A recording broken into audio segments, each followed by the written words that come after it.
Hey guys, what's up? Hope you guys are having a great day today, and welcome back for another episode of the Weekly Market Analysis. Today, I was looking through my currency pair portfolio. As you can see, it's very, very long and extensive. Anything after dollar yen, I don't even look at. This is the dollar Chilean peso. It was really just more of something I was goofing around with and wanted to keep track of. But, I just wanted to, look at it and kind of look at the inflation rate between the Chilean peso and the dollar. Yeah, it's stuff that interests me. But, in the end, we got a pretty big currency pair portfolio. But believe it or not, there are times when you can't find a trade. And this week so far is one of those. I'm gonna go through the whole thing just to kind of give you guys a very short synopsis. It's not gonna take us too long. We're gonna talk about the TradingView trade analysis journal that we're keeping. Numbers have improved a little bit, but there are lots of trades that haven't come to fruition and lots of trades that we may end up still taking yet. So we'll just have to wait and see. So right now, let's go ahead and start on the Aussie Cad. I don't really see any trades here, to be honest.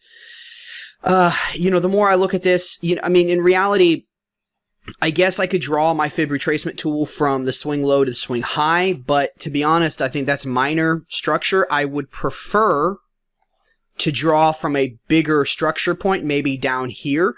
But in the end, I don't see anything worth trading right now. I just don't. I'll go ahead and leave that there on the minor structure. I guess I could go ahead and consider taking it if that happens, but so far we kind of missed the 618 fib retracement level, and if this rolls over again, kind of calls into question whether or not this is going to continue to roll over and break this structure level right here. This is minor structure, but it would be very easily broken. So I'm not actually going to put a yellow line on that one because, I'm not feeling it. The Aussie Yen. All right, here we go. For the Aussie Yen, we kind of came up here. We broke above this structure high. And we are now looking for a retracement of some kind. Now, we could shrink this up and do from this swing high. But in reality, we didn't actually break structure here. As you can see, all we did was we just retested the zone, retraced, and then we broke structure later. So for me, I don't know. I like the idea of just doing this. Now, I guess you could theoretically place it down here because we did break structure with regards to this structure level, not with regards to these. So I suppose you could do that. If you're just looking at the most immediate structure level, then, that probably wouldn't be such a bad idea. Let's look at the Aussie Dollar. Looks pretty much exactly like the Aussie Yen. We had a minor structure, major structure, and we broke above both of those. And now we're just kind of looking to get long around the 618 fib retracement level. We could, like I said, again, because we broke above this structure level, we could easily shrink this fib retracement tool up, and you could take a trade down here at this 618 fib retracement level. I prefer to do it like this, but what's going to happen is more than likely it's going to continue higher, and it's probably not even going to get down into the 618 fib retracement level. But you know what? That's okay. You want to try and not over trade, and I think that is something that I am doing here because I haven't backtested this strategy on all these currency pairs. Like I said in the last video, I'm pretty sure I said in the last video, I believe I've only backtested this on the Aussie Cad and the Aussie Dollar, and I'm currently backtesting it on the Cad Swiss. So I haven't really backtested it on everything yet. And so because of that, we probably are over trading a fair amount, and that is probably causing us to lose a lot of trades. But, this is really just more for practice purposes. And there is another reason behind it. It's to show you guys what happens when you trade without a consistently profitable strategy. It shows you what happens when you trade without a back-tested strategy. But there's another important point that I don't think I've ever mentioned before, because I've mentioned the other reasons. The reason I'm also doing this is that some of these currency pairs are going to be consistently profitable currency pairs. And after you're done backtesting, it's always recommended, or at least I always recommend because my mentors did, that you always trade. You always do some forward trading, demo trading on live data. You always do that for at least 3 months. And that's kind of what we're doing here. if you look at it here, we're in April right now. We started all the way back in July of 2019. So we've got well over 3 months at this point. Now, granted, as you can see, we jumped from October 2019 to April of 2020.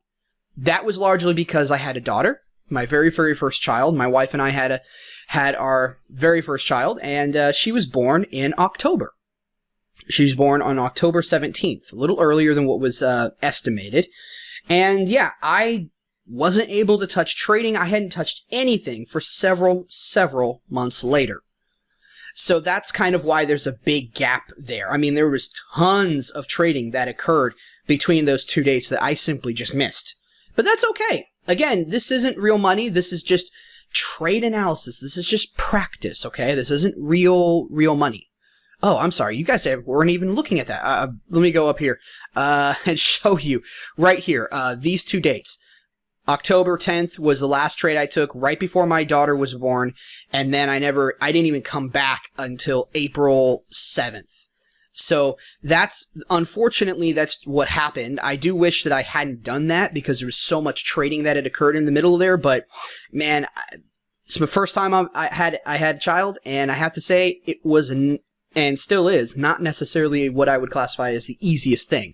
Don't get me wrong, I love working with kids. I used to work in an after-school daycare back in the day for a college job, actually. I worked in after-school daycare at a elementary school, one of the public elementary schools in this area. And I used to work there I worked there for probably about 10 years through my college career. It took me a long time to graduate, largely because I kept switching majors. So I think I switched like 6 or 7 times. It was, how are you supposed to know what you want to do? I mean, seriously, how are you supposed to know what you want to do with your life for the rest of your life? You're going to go into a massive amount of debt, and you're not even going to know exactly if this is really what you want to do. I mean, most people don't know what they want to do when they're in college. They just choose something because that's what their families tell them to do. I don't agree with that mentality. I don't agree with that. I think that it's I don't know. I don't agree with it. And I'm not blaming any parent who does it because that's what they were taught to do, and they're doing what they were taught was best for their children. I don't blame them. I don't blame my own parents. I just disagree with that mindset and that way of thinking now. Now that I'm older, I've graduated, I've got, a lot of debt hanging over my head because of the student loans. And yeah, it's not a positive thing. So anyway, but just how are you supposed to decide what you want to do for the rest of your life? I discovered trading because my dad got into options trading, and that's really what got me into all this. But I didn't discover that until towards, I think, 2017. It was like towards the end of my college career, and I was graduating. And yeah, that was 3 years ago. And I don't know. Anyways, the point is, I don't like going to college. I probably will not support my daughter. Well, I'm not going to say I'm not going to support her, but if she decides she wants to go, we're definitely going to evaluate whether it actually makes sense to do college. I do think that there are some careers where it does actually make sense, but I think they're kind of few and far between. That being said, we're out in the Aussie dollar. No trade. At least no trade yet. We are on the CAD Swiss. Now, the CAD Swiss looks kind of similar to the Aussie dollar. As you can see here, though, there is a much more significant outside return, or you could also classify this as a retracement. Basically, they mean the same. It's just two different terminologies that mean exactly the same thing. Outside return, retracement, whatever. And basically, I decided to measure from here because I'm willing to take a potential loss if I enter here and we get stopped out here. And the main reason for this is because if I actually extend this fib retracement tool and we get stopped out down here, well, then that offers up a second trading opportunity so long as the risk and reward are in our favor and as long as we're not risking too much money. Again, we cannot take anything over $200. Every trade has to risk at minimum, or not at minimum, but at maximum $200. So we could take something that's at 200. We cannot take anything that's above that. So here's a potential trading opportunity. We're going to go ahead and highlight this CAD Swiss pair and wait and see. I don't know. for whatever reason, with regards to the Aussie dollar, as you can see, these retracements, they're not nearly as large as the CAD Swiss. They're not really. So for me, when I look at the CAD Swiss, I feel more confident about taking this trade as opposed to, I don't know, taking this one, or with the Aussie Yen. Now, I guess I could potentially, this is a relatively large-ish, well, it's not really a large retracement whatsoever, but it's big enough to, I guess, now that I've seen the CAD Yen, it's big enough to go ahead and put a yellow line on there. So if it gets down there, we'll get long. But it's probably going to continue higher, so that's probably not going to happen. All right, CAD Yen, we already took a trade on here. We're still kind of waiting for this to come to fruition. So far, we're just kind of chopping sideways, just consolidating. Hopefully, this continues to fall. But, you know, I don't know. I don't know what's going to happen. And in reality, I mean, yes, we are, in fact, bearish, or at least we were. Now we're just kind of in consolidation. And this lower low was lower than this. This is a higher lower low. So I think it's actually going to go higher, to be honest, because this lower low is higher than the last one. That is usually indicative of it going higher. I guess you could say we are kind of performing a bit of a wedge pattern. So, okay, I take back what I said before. I said if it's going to do anything, it's going to go higher. In reality, I don't really know. We're just going to have to wait and see overall. But I think it's kind of performing a bit of a wedge pattern here. So, I don't know. Just going to have to kind of wait and see what happens. Right now, we're currently risking about $77 for $101 in profit. So $77 is not too bad. Wouldn't be the end of the world if it didn't end up coming to fruition. Well, if it didn't end up hitting my target. All right, Euro Aussie. So far, nothing here. Again, I decided to measure from all the way up here because when you look at this one, this is slightly higher than this structure level, and we didn't really make a new low. If we had made a new low and then done this structure level, I probably would have measured from here. But because we didn't, and they're so close together, I would rather measure from here. But in reality, this doesn't look like it's going to get anywhere near up here. It looks like it's going to just continue lower. So maybe eventually it'll get up here, but you know, so far it doesn't look like that's going to happen. But you know, we put the fib retracement tool on there just in case.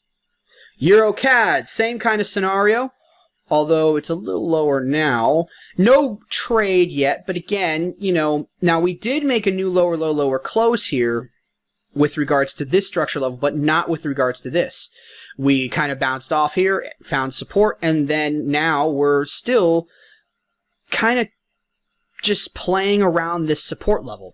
This hasn't dropped through the floor yet, so we don't have a trade here, but I'm kind of thinking that this is probably going to go and break both of these structure levels and then retrace from there. But I'm going to be drawing from here. This is such a minor structure level. I'd rather draw from here than from here. And again, with regards to the last trades that I actually did decide to draw from the minor structure level, that's a risk that you're going to have to take. And you're back testing. There is no right or wrong answer when it comes to trading. Aside from the fact that you need a trading plan, you need it back tested, and you need historical data and a positive expectancy over that historical data.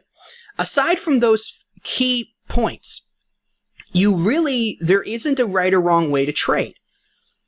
I could sit 100 people in the same room and ask them, where should I take this trade? Should I take it? Where should I measure the fib retracement tool? Should I measure here? Or should I measure here? In reality, no. I'm going to get a different answer from everybody. Or at least the whole room is not going to decide. I mean, there will probably be some that maybe decide the same things, maybe because of pressure or herd mentality. This group of people said this, so I like that idea, I'm going to go with them. Or this group of people said that, so I like that idea, I'm going to go with them. But the whole room is not going to agree on where to draw it from. And in reality, that's because there isn't a right answer. So you could draw from this minor structure level. I would prefer to draw from this structure level. This is a bit more of a major structure level. I'd rather draw from there, not from this minor structure level. Another thing is because we're right by a double zero number, 1.5300. So this is actually what would be classified as a even handle number. So if I did this and I placed my stop loss 10 pips above the high from this minor structure level, which would be 82 set right here, odds are the markets tend to be drawn to these even handle numbers. So I was at 82, 52, 1.52, 82.7. Okay, that's not that far away from the even handle number. If the market was getting even close to that, the market probably would touch the even handle number. So in this kind of situation, in your trading plan, you can say, you can come up with a rule that says if it's close, if my stop loss is close to an even handle number, I have to place the stop loss above the even handle number. But again, then you're risking the idea of having more risk than you do have reward. So you're just going to have to go with that. And you're just going to have to play around with it in your own back testing and kind of figure out what you want to do. Again, there's no right or wrong answer here. Just whatever you decide to do, make sure to back test it. So if you're going to take trades at the minor structure level, do that in your back testing. If you're going to take trades at the major, do that in your back testing. If you're going to take both trades, do that in your back testing. Okay? Pretty simple theme. All right, right here, let's see what we got. We are on the euro pound, and I actually found this trade on this candle wick right here. Unfortunately, the candle wick had already touched the entry level, and I missed it. So I'm not going to allow myself to take this trade unless the market comes back up and retouches it after I saw it. So I put my entry order here in, and the reason I'm doing that is because that's realistic. If you come in the market late, let's say you slept in, and you come in and you saw that this had already happened, if you put your entry order here, you're not going to be able to get involved in the trade. I mean, because you didn't do it when the price was there. The price has already moved on. See, the price closed down here. So because of that, I decide to treat this like it's a real trade, and I'm deciding that I want to put my entry here, but I'm not going to take the trade unless unless another candlestick comes up and retouches, or unless the body of this candlestick touches it again, which again, that didn't happen, but and so far we don't have a new candlestick coming up to touch this yet, but the blue line represents where I found it. And since it didn't do what I was hoping it would do, which was get me involved, since it didn't do that inside of the same candlestick, I now have to wait for another opportunity to get involved. And there may not be an opportunity. That second chance may not ever happen. So I may have missed this opportunity. And in trading, guys, even when you're trading live, that's going to happen. You need to be okay with that. There are an unlimited amount of opportunities out there for you to make money in the markets. There's unlimited amount of opportunities out there. Just like there's an unlimited opportunities out there for you guys to make money in a business or find some way of producing an income, there's an unlimited amount of opportunities when it comes to the market. So don't get hung up if you see it and you just missed it like this. It's like, oh man, that could have been profitable. I know the emotional struggle that it is, because emotionally you could also say, oh, well, man, it came all the way down here. It would have been profitable. I really needed that.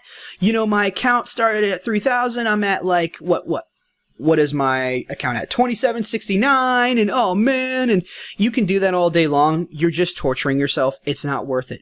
Don't do that. If you miss it, move on. You will get another opportunity at another point in time. Okay, it's not the end of the world. So try not to get hung up about it. If you do get hung up, allow yourself a minute or two of, sulking, and then move on. Don't focus on it. Euro yen. All right. We're going through the euros.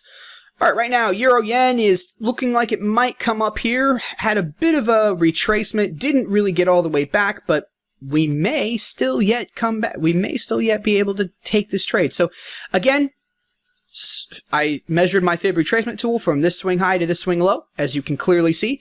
Put my entry level right here. Whether it gets back up, I don't know. But hopefully it does, and we go ahead and get involved.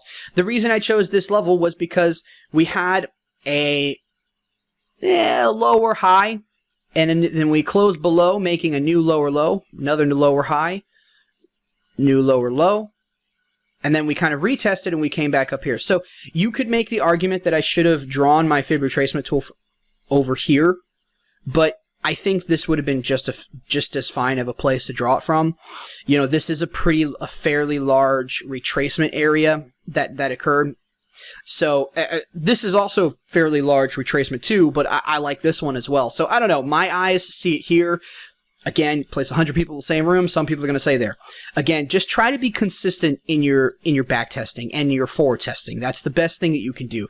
There are going to be inconsistencies, okay? But try to be as consistent as possible. So for me, I like this trading opportunity, so I'm going to try that out. See how that works. Euro New Zealand. Let's see. All right. So, and this is another situation where I actually decided that I didn't want to draw my fib retracement tool down here. In fact, I wanted to draw it all the way up here because we created a new structure low, retracement. We created a lower low than the retracement, but not a new lower close. We just came down, came up, retested, got rejected, came down again, came up again, and now we came down and we closed below all of this support level. So for me, the trend looked like the leg of the move looked like it started from back here. You could have measured from here, and you could measure from here. This is one of those opportunities where maybe I should have measured from here. I mean, from what you guys have seen, I actually don't mind measuring from the lower structure levels or the minor structure levels, but I don't know. In this case, I just decided to measure from the higher one. I could be wrong. I could miss out on my opportunity to get long here. So, in fact, we have an even handle number here. We have a 4-0 even handle, 3-0 even handle number. So, theoretically speaking, this could come all the way back up here and then roll over. So, maybe I should have measured it. And you know what? There's nothing wrong with doing both. If you want to do both and you want to put that in your back testing, again, your trading is your world, okay? I mean, have you guys ever watched Bob Ross before with regards to his painting and stuff? He's on Netflix. It's pretty fun to watch. You know, he just paints so fast and everything. If you're interested in art, and I tend not to be. I mean, I admire really classic artwork and stuff like that, but I'm not really all that interested in art. But when it comes to Bob Ross, it's a relaxing thing to watch. I mean, man, he makes me fall asleep all the time. He just talks so softly that it just makes me fall asleep. So, it makes me very, very comforted. So, I don't know if it's the paintings or what, but the paintings are interesting. But he always talks about how it's your world. You can do whatever you want. In your world, you can have that tree, or you can have that mountain, or whatever, or you don't have to have those. You know, so in trading, it's your world. Come up with whatever trading plan you want. Don't let someone tell you that you're wrong. Don't let someone tell you that your trading plan sucks or that it's not right.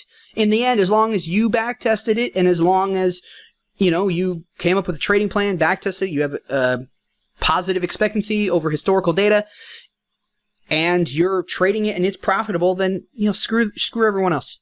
All right. So yeah, you could totally take this trade here. In fact, what I'm going to do, I'm going to delete this one, and I'm going to add this as my secondary. Going to put orange. I like to put the orange color. Orange colors for me always represent secondary entry. So primary entry, secondary entry. All right, and we'll just see to take two trades. Now, if I was really risking real money, would I still take two trades? I'm not the biggest fan of it. Okay, when it's real money, I'm not the biggest fan. I'm a little bit more cavalier here because it's just practice. But I'm not the biggest fan of taking two trades in a row when it's with real money. So I don't know if I would have honestly had done this. I think I probably, you know what? I probably still would have. I probably would have taken this trade, and if I missed, I probably would not have taken this one. But since it's not real money and it's just practice, there's nothing wrong with it. Euro dollar. All right, so we broke below this structure level low. We had our initial low, initial high, outside return, new lower high, and then a new lower low, lower close. So now we're retracing back up. We almost touched the 618 retracement level. We didn't quite get there, but we're going to hold, and we're going to see if we're going to get up there. We very well might. And if we do, this could be an excellent trading opportunity. If we zoom out, it does kind of look like we're creating a wedge pattern here. So just because we come up here does not mean that it's guaranteed that it's going to roll over. It may rally and stop us out. You never know. But So we'll have to wait and see what happens there. Pound Aussie, no trade that I can see here. I mean, just trending. Just a very, very strong trend that's going on right here. So no real pullbacks that we can get involved in. If I was to look for an opportunity, I'd say this minor structure level here or this major structure level here. I would prefer this one, something like this. But, I mean, this is such a strong trend so far that I'm not really sure it's going to ever do anything for us. So, I mean, it probably will come back up at some point. You might be able to measure from here and get involved like right here. So, I don't know. But so far, it's not doing anything. Pound CAD, pretty self-explanatory. If I do say so myself, initial high, initial low, new lower high, new lower close. An outside return, retracement, new lower close, another new lower high, kind of retested here, and then new lower close. So I decided to draw my fib retracement tool like this, and I'm hoping to get involved there. Next one, pound Swiss. As you can see, we've been trending higher. We've been trending higher here this whole time. We're currently bullish, and we had a retracement right here. Broke below, made new lower low lower close, or made a new lower low lower close, and now we came up and we're going higher. So let's go ahead and zoom in here. So I went ahead, drew my fib retracement tool here, and I'm looking for a retracement down to 618 fib level. So hopefully we'll get that. Nothing on the pound yen. If we had broke below, we would have an opportunity. I would have drawn a fib retracement tool from here, from the swing high to the swing low, but we didn't actually break below here, so there's nothing for me there. On the pound New Zealand, we finally broke below all of the structure level. I mean, there was a lot of structure level here, and we finally broke below it. It's kind of crazy. I'll explain everything that I was drawing here real quick. But as you can see, we broke below, so I decided I didn't want to measure from this minor structure level. I decided to measure from this one. This is another minor structure level, but this would be more the major structure level that most people probably would want to measure from, so I decided to do it kind of halfway in between. We'll see if we get up there. I don't really know if we will, but we'll see. Now I'm going to go ahead and delete this. Well, no, I'll leave it there. What I was doing here, I don't know if you guys remember in the last episode, but what I was doing here was I was actually drawing in what I saw as a descending triangle or a descending wedge pattern. And I think they're called descending triangles. Well, anyways, we had a support level here, and we were kind of bouncing lower, lower, lower. Except for this case, we actually kind of had a false breakout, and then we started to bounce lower, lower, lower, lower, and then we were just kind of bouncing, we were losing momentum, and then we had another breakout to the upside. It looked as though we were going to be bullish, but then look, we fell over. So we had two different false breakouts before we actually ended up lower. But a descending triangle is a triangle that is a bearish signal. Okay, so let's highlight this as red. And ultimately, yeah, so that's basically what a descending triangle means. A descending triangle is usually a bearish signal. A lot of people see how it's bouncing off, it's finding support, and a lot of people think that that's going to be a bullish signal. It's really not. It's really a bearish signal. So I just thought that was a great example of a descending triangle. And ultimately, we did have two false breakouts, but in the end, the overall direction of this triangle was correct. Still bullish, or still bearish, I'm sorry. All right, pound dollar. We're in a trade. Pound dollar has not come to fruition yet. New Zealand Cad, same story. New Zealand Yen, same story. New Zealand Dollar, same story. Dollar Cad, same story. Oh my gosh. Dollar Swiss, we have no trade here. From what I can see, we came up, created a new structure high, retraced, retested, got rejected. So far, I guess if I wanted to, I would probably look, and I would look right here. We have a structure level right here. And yeah, I would look at this. This is what I would look at. But first and foremost, let's zoom out and see what's actually going on. So you see, we've been bearish for a long time. And then we came up here. We have a bullish trend here, and now we're just kind of wedging out. I mean, guys, right now we're in a lot of uncertain economic times, and the markets are showing that a lot. There's a lot of wedge patterns that are going on right now. Okay. And in the end, it's just indicative that the market doesn't really know. Are we going to be bullish? Are we going to be bearish? What's really happening with the coronavirus? Businesses aren't, selling products or services. Economies are not producing, and unfortunately, and they're not consuming. So, because you can't really you can't really consume without production, right? I mean, if you're not producing, you're not making any money, you can't consume. I mean, I suppose you could consume with debt. That's we talked about that. Don't do that. That's a bad idea. Not if you don't have any income to pay for that debt. No, nobody would ever do that, because, well, you wouldn't be able to get the debt in the first place unless you lied about your income. And that actually did happen in the 2008 financial crisis. You had these ninja loans, no income, no. Let's see, it was ninja, no income, no. I don't know what the J and the A stood for. But anyways, basically, you didn't have no income, no problem. You kind of just, they were stated income loans. You could just state it. Nobody was ever going to research it and find out whether it was true or not. So you could say, I make $1 million a year. Nobody would ever have questioned it. And as a result, a lot of people got loans that just should never have gotten those loans. And, well, as you can imagine, they ended up defaulting. Big surprise. Yeah, the corrupt nature of the banking system, right? Not exactly pleasant. The funny thing is that a lot of times the banking system does it because they know the Federal Reserve's just going to bail them out with taxpayer dollars. That's what happens every time. That's what happened in 2008.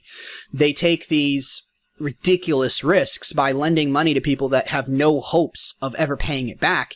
They charge them really high interest rates for them, and in the end, they know that they're going to default, but they also know that there is a chance they might make some money off of it.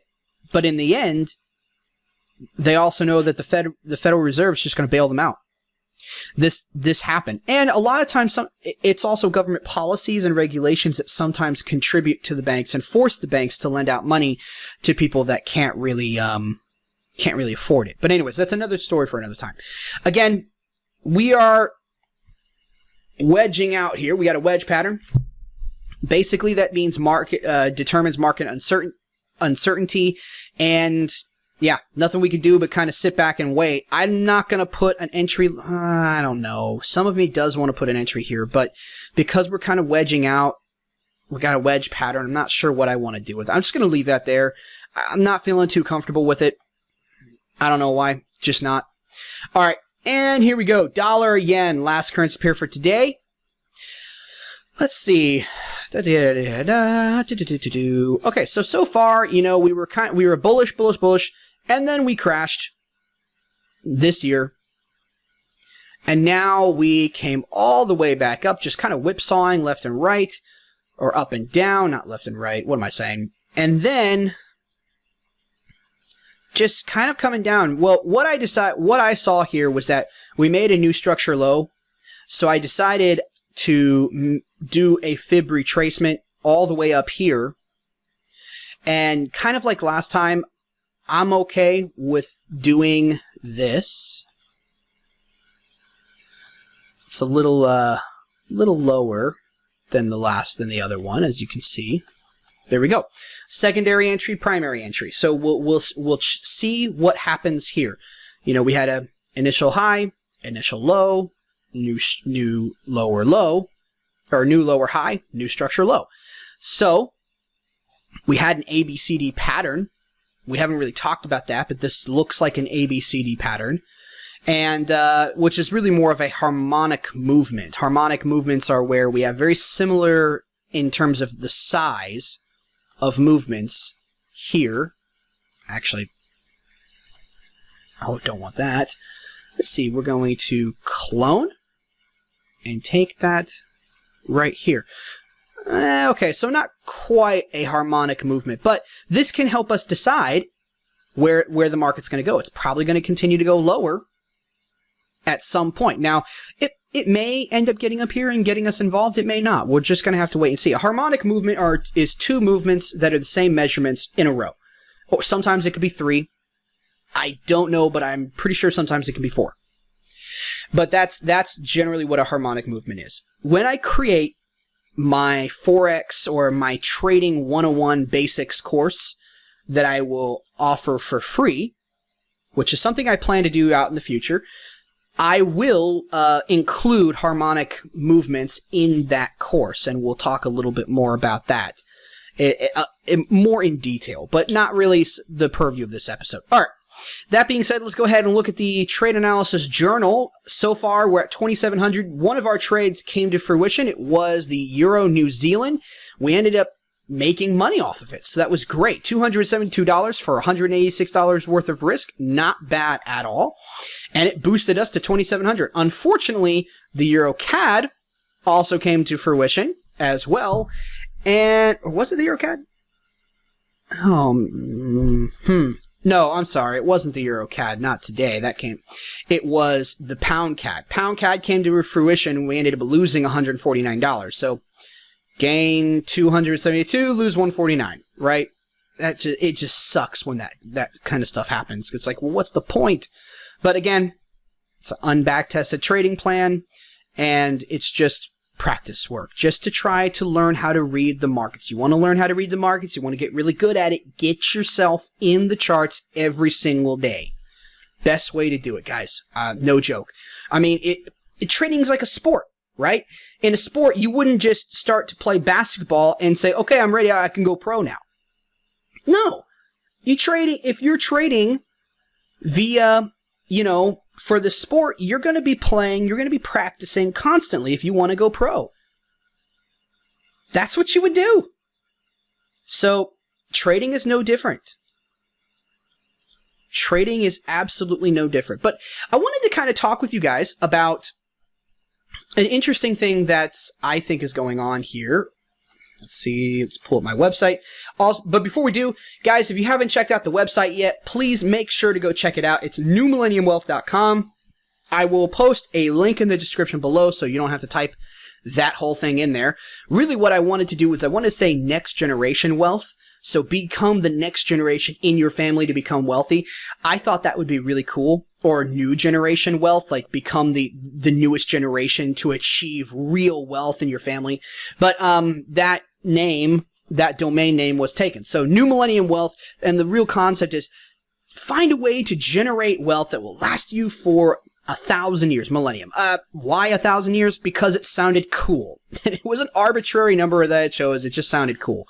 But yeah, we've got a lot of different stuff here. We got blog articles. We've got what's the number one way to get rich. The power of backtesting. This is a YouTube video. We also have up to episode 6 of the weekly market analysis videos.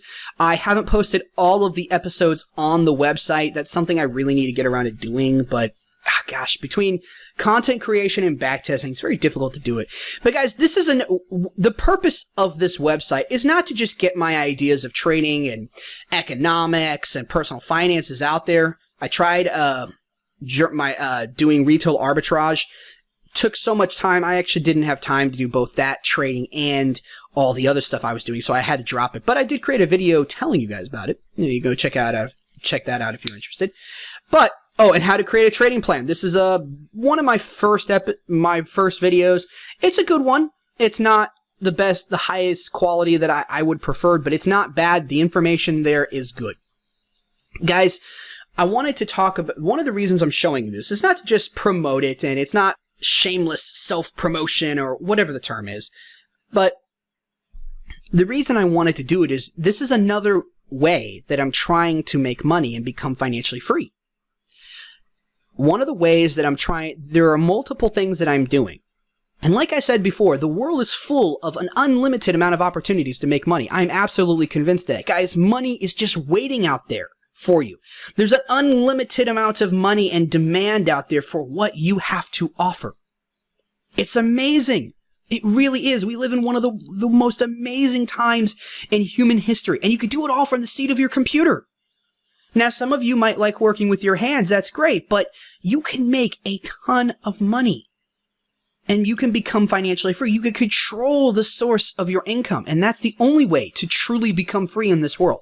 You can do that via trading, or you can do that by creating a blog and using affiliate marketing to make money. This is one other avenue I'm using to make money. But as you can see here, I also have a podcast. Click on the podcast. Oh, it's not published. Actually, it is published, because I showed you guys in the last episode. It is actually published. It's just here. For some reason, I haven't linked it there. I got episode 9. Who's tracking the deaths caused by the COVID-19 shutdowns? Answer, no one.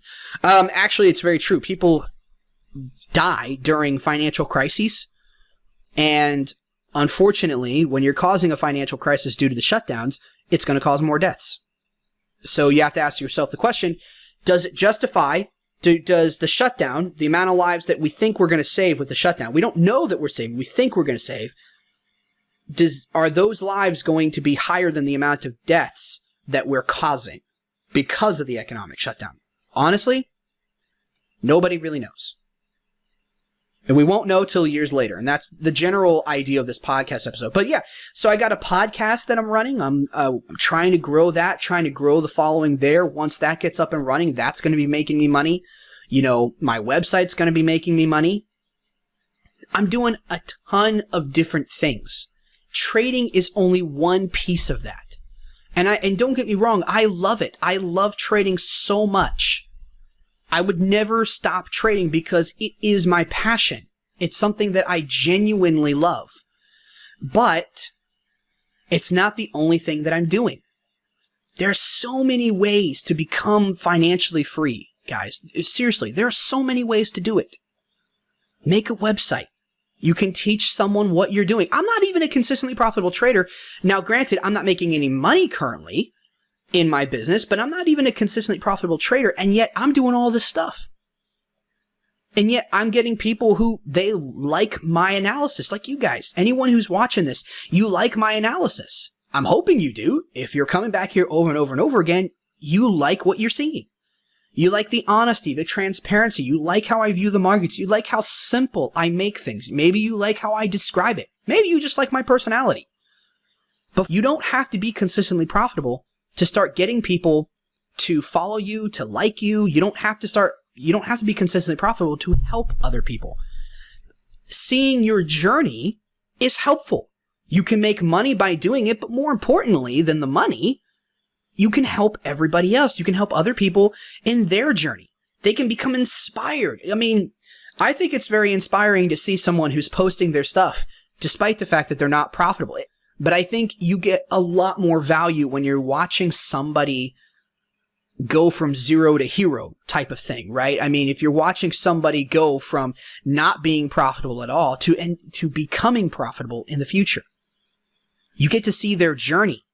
And that's ultimately what I'm trying to do here. But what I'm trying to say is there are 1,000,001 different ways to make money online and to control the source of your freedom and to end up becoming financially free. There's an unlimited amount of ways. Blogging, podcasting, getting a YouTube channel. Honestly, today, you don't even have to have a website. If you just want to get started and you got an information product or something like that, get out there and create a YouTube channel. The YouTube channel can kind of act as your website short term until you can earn money to where you can go ahead and you can get yourself a website. I mean, you could do websites for free. MailChimp.com, they're an email service that you can build websites with them. You can also go to there was Weebly, there's Wix. There's a whole bunch of different website builders out there that you can build your website for free, and it'll just be like whatever your domain name is, .weebly or .wix or .mailchimpsites.com. And it's free. And it's not the nicest thing. Generally speaking, you want to buy a domain name, but domain names aren't that expensive. I mean, maybe you're spending maybe $13, $17 a month sometimes. Depends on how popular your domain name is. But in the end, it doesn't have to be expensive, guys. That being said, though, you don't even need one. Just get out there, get on YouTube, get on social media, start promoting your stuff, start teaching people how to make money, so that they don't have to work for somebody else making that person rich. They can work for themselves and make themselves rich. And you know the best part?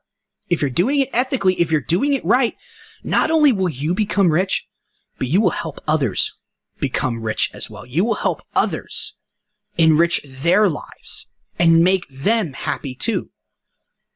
That's the best thing about capitalism, is that not only can you get what you want, but you can get what you want by helping others get what they want. You can become wealthy by helping other people get what they want in life, by providing value. I mean, think about it. Think of all the technology we have today. Computers, computer monitors, cell phones, iPads, or tablets. These were all entrepreneurs that wanted to make money. They didn't do it for free. But could we honestly say that our lives have been hurt because of their entrepreneurial gusto and energy? No. Our lives have been nothing but benefited from this. Everybody's living standards was lifted because of technological advances, because somebody wanted to make a lot of money. There's nothing wrong with making money. The only time when I would say that there's anything wrong with it is when you are screwing somebody over. You're selling snake oil, you know it's snake oil, you know it's worthless, and yet you're selling it anyways. You're lying about who you are, your product sucks, you're cheating people. Maybe you don't even have a product, you just get people to give you money. I actually had this one situation. I'll tell you guys this real quick before we end this episode, but I actually I bought this course from a guy. I'm not going to say his name, although I am tempted to, because I never got my $80 back. I spent $80 on the course. I read his sales letter, his sales copy, his landing page. It was recommended by a podcaster that I listened to. And yeah, it was a pretty good, overall, it sounded like a pretty good thing. They were just saying, hey, we're going to get you the ability to create an email list. We're going to help you to, do this. And basically what it was is they provided you the design for a landing page.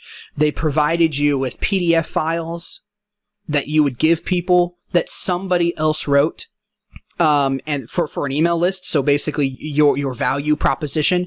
And then they provided you a list of a whole bunch of social media accounts. So I figured it was $80. Whatever, I'll go ahead and subscribe.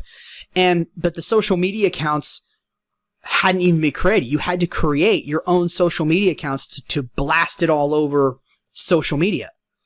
And in reality, it just felt wrong to me. It didn't feel right. The products that you were offering, you didn't create. It's called private labeling.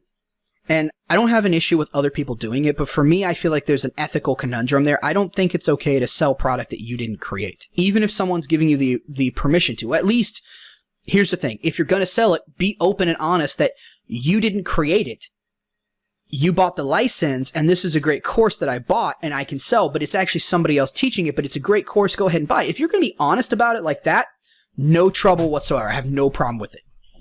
But I have an issue with you creating a course and with somebody else created a course, they sell you the license so that you can sell it, and now all of a sudden you have this course that you didn't really create. Anyways, the point that I'm trying to make with it is that it was really unusable.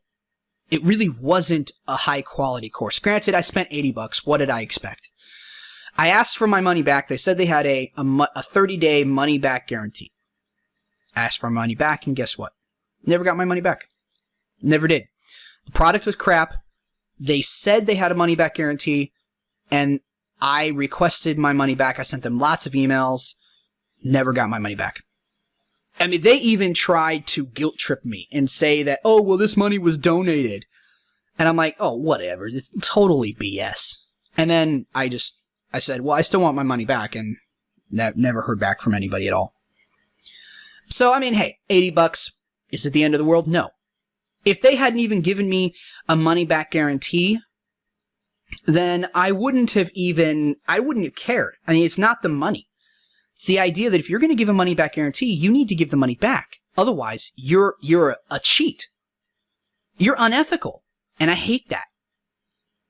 So it wasn't the money. $80 is not a lot of money in the grand scheme of things at all. So I wasn't upset about the money. I was upset at the idea that you made a promise and you did not come through with that. Basically, you lied.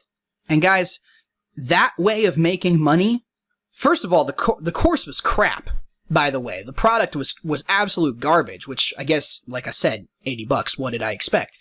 But, I was hoping, it was from a guy I trusted on a podcast episode, and the podcaster is a good guy. Genuinely is a good guy. Just, I don't think he actually looked at the course that he was promoting. I'm not entirely sure he did. Either that or he thought it was actually okay. I don't know. I personally thought it was crap. But then the guy lied too. That is unethical. The way that dude is making money is unethical. It just isn't right. It's just not right. Not in the least bit is it okay. You don't give a money-back guarantee. You don't produce a crappy product, give a money-back guarantee, and then not honor that. If you're not going to give people's money back, then don't give the money-back guarantee. There's no issue with that. I have no issue with that. I have no issue with people doing that. But don't lie about it. So anyways, that being said, guys, look, as long as you're being unethical, unethical, as long as you're being ethical with the business, as long as you're helping other people and improving their lives, then making money is okay. There's nothing wrong with it. There's an unlimited amount of money out there. Don't ever listen to someone who tells you there's not an unlimited amount of money. There's an unlimited amount of money out there. Okay? There's enough to go around for everyone. Don't feel bad about making the monies. Don't feel bad about it. There's a lot of people that'll make you feel guilty. Don't. If you're into trading, you're probably not going to feel bad about it anyways. Anyways, guys, I hope you enjoyed this episode. If you did, like the video, subscribe to the channel, and don't forget to check out the website at newmillenniumwealth.com, and don't forget to check out the podcast. And I will actually list the podcast in the description below because it doesn't really have a website. I think it's the Matthew Spazzini program.podbean.com or something. I'll list the link in the description below. But anyways, guys, if you like this message, please get out there and share it. Share the show. Share the YouTube channel. Share it all. Help me grow this community of individuals who all want to become financially free and want to help each other become financially free. And help me spread this message of financial freedom to the rest of the world because, guys, there are people that need to know it. This is a very uplifting message, very positive. It's going to help a lot of people. So if you'll do that for me, see you guys in the next episode. Remember, as always, know the risks, plan accordingly, and have a great day.